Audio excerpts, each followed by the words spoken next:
Hello, everybody, and welcome to the 9th minute radio presentation.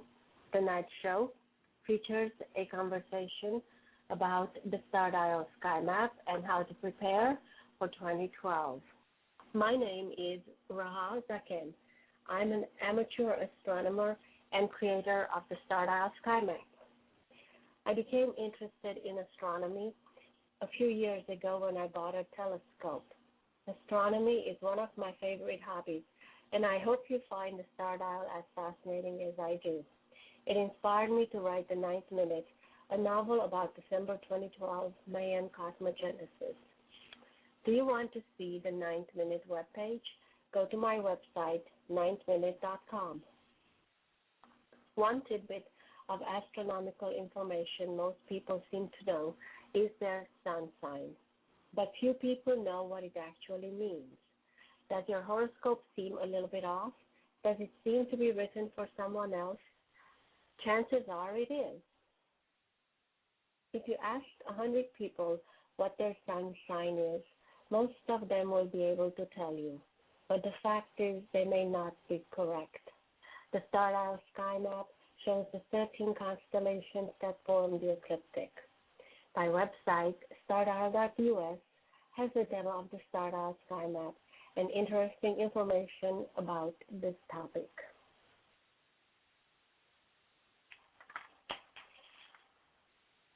To view a demo of the Sky Map and how it works, navigate to stardial.us.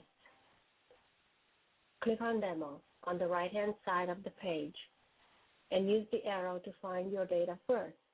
Find out where the sun was when you were born. You could be an Ophiuchus.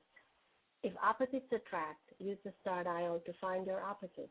Enjoy and let me know what you think of the star dial by writing on my Facebook wall or at 9th minute or Twitter at rzaken.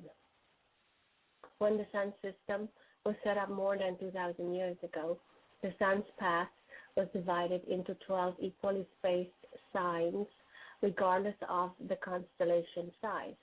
Cancer, for example, is a small constellation, and Pisces very large, but both were accorded an equal 1/12 of the sun's annual path. This simplification is the result of early astronomers' dislike of the number 13. Superstition about the number 13 have been with us for thousands of years and still persist today. Claiming that there are only 12 constellations is similar to maintaining the Earth is flat. The star dial is positive proof that horoscopes label people incorrectly and are a false teaching. So, what is really the meaning of the signs and wonders in the heavens? As you look around, it is obvious the world is coming apart at the seams. There is strife and chaos, war and starvation, lies and deception everywhere, and a faltering economy that is at the edge of collapse, which brings us to the question, what is really happening? Within the next decade, numerous significant astronomical events will take place. Will the world end?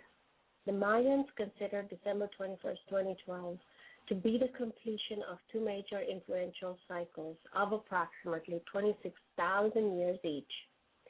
In both the precession cycle of the Earth and the direct alignment of our Sun with the center of the Milky Way galaxy, the odds of these two events occurring at exactly the same time are phenomenal. The plane of the ecliptic and the Milky Way galaxy will form a cross in the sky as viewed from the Earth, with the Sun marking the center of the cross and properly aligned exactly over the center of our galaxy.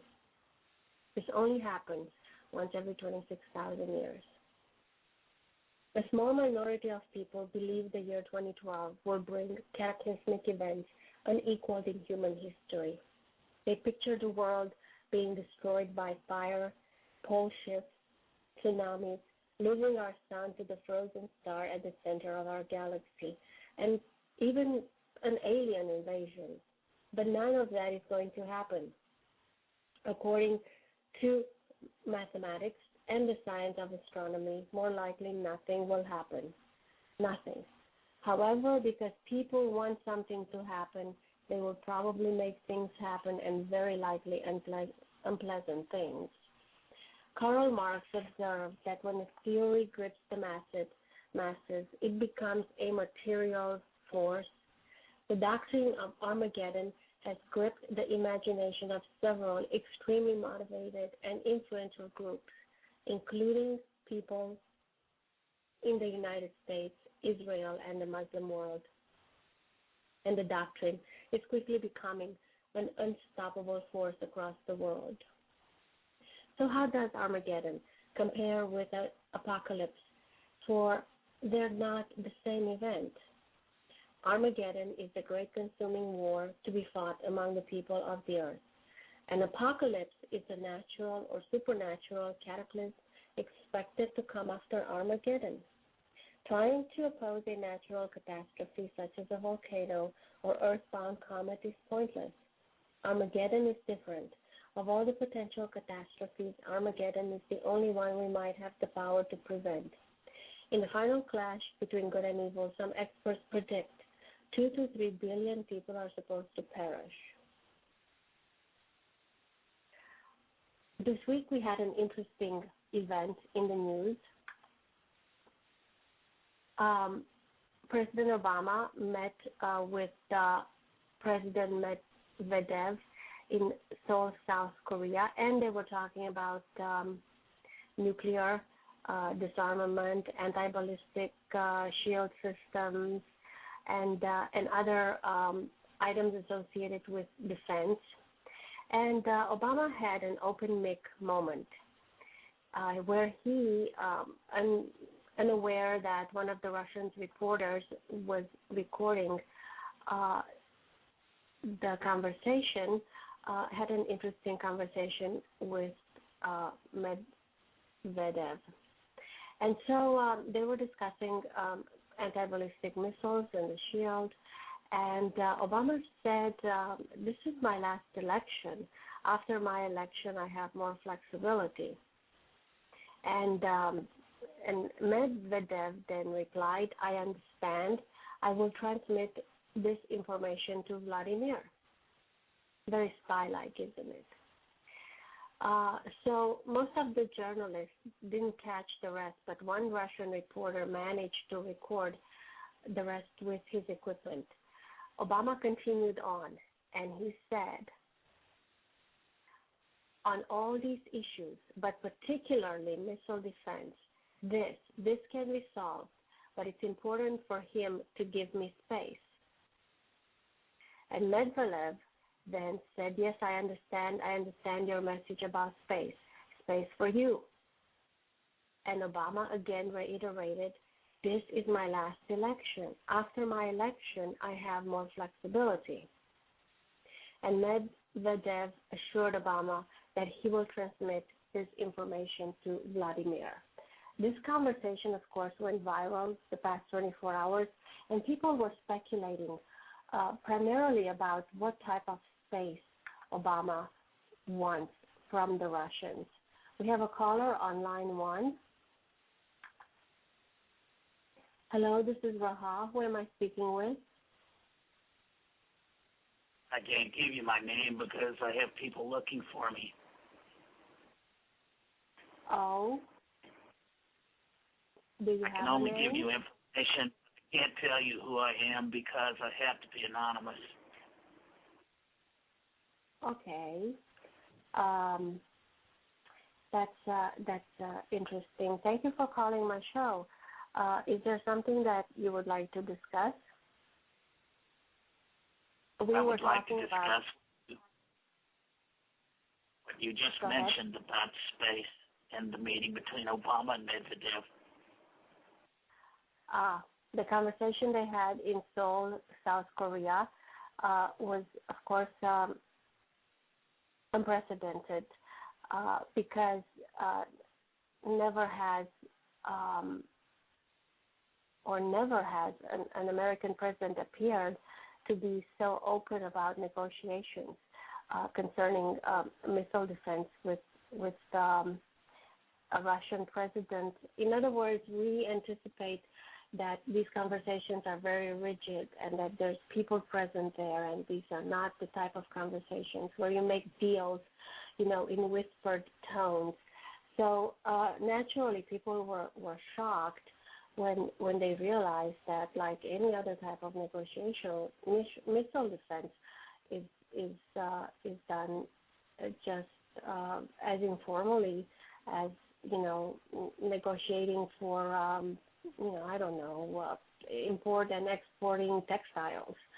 So this was a bit of a shock for the American people, and they're of course very puzzled about Obama's request for space, as if we're trading space for something after the election, and people of course are puzzled, and there has been so much speculation about this particular item in the news. Did you want to discuss this particular item? Yes, and the only reason that I can discuss it is because I'm on a secure line, and I know that it can't be traced, but I've got something that I need to say to you that is very important. We have two ears and one mouth for one reason. We should listen more than we should speak. And so what I need to say is very important, and there are things going on behind the scenes that the United States President and the other leaders of the New World Order have specific reasons for why they are doing what they're doing, and it is very secretive and diabolical. It is possible that these leaders believe that they escape cataclysm by going into space with what they consider to be our extraterrestrial allies. Oh, you think that Obama was negotiating going into space, and that this is possible because we have extraterrestrial allies? That's a very interesting spin on this. I don't think anyone has come up with this particular explanation on any of the blogs that I have read up to this space and time, but it's definitely creative. I have to give you that. And so thank you very much for... Let's take it a step further. Let's say that Obama is actually a hybrid extraterrestrial and that he has an agenda for these quote-unquote extraterrestrials to take the world. What if that is happening? That's again extremely creative, and I don't think I can entertain that train of thought. I realize he doesn't appear to have a birth certificate, but to go so far as to say that he's an extraterrestrial may be taking it a bit too far. And so I thank you very much for your call, and I appreciate the information you shared with us. Well, I just want to say, don't make my head explode. Thank you so much for your call. So we will come back after a quick break. This is Rehaza Ken. One astronomy tidbit most people seem to know is their sun sign. As viewed from the Earth, the sun passes in front of 13 constellations, not 12, during the course of 1 year. This path of the sun is called the ecliptic. The ecliptic runs exactly along the middle of the zodiac constellations and the 13th constellation named Ophiuchus, or the Serpent Bearer. When the sun sign system was set up more than 2,000 years ago, the sun's path was divided into 12 equally spaced signs. This simplification is the result of early astronomers' dislike of the number 13. Superstitions about the number 13 have been with us for thousands of years and still persist today. Claiming that there are only 12 constellations is similar to maintaining the Earth is flat. The sun is in front of the stars of Ophiuchus during the first half of December. About 1 person in 20 is an Ophiuchus, but few of them know it. Although overlooked by the zodiac, Ophiuchus, or the serpent bearer, is the god of medicine and always shown with a staff with a serpent around it. Star dials showing the 13 constellation boundaries are available in our store and also on eBay.